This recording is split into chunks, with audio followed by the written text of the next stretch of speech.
I wanted to quick go over this new hair dryer. It has 2 speeds, medium and high. There is no low. So this is medium.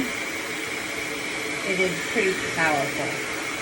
I'm not going to do the front of my hair because I just sprayed it. But, and then this is high. Woo-hoo! It has a cool setting, which is really nice. Just tap the button. It gets nice and cold. I used it actually this morning to use it for my setting spray, which is great. It takes a minute to get cold. It actually dried my hair super fast, which is nice. I just replaced my old hair dryer, which I had for years. I loved it. I couldn't find the same one.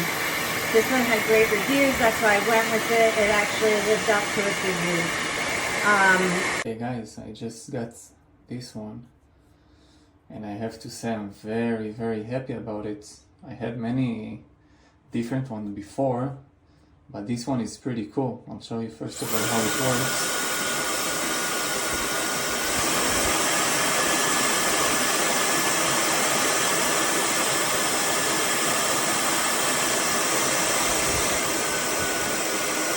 So probably you can hear it's very strong. It's really, really strong. It's working really great. Super easy to use. I have also curly hair, so this little guy here definitely helps a lot. But I just think it's a great product. Honestly, it's a really great product. I had so many different ones before, and I think this one by far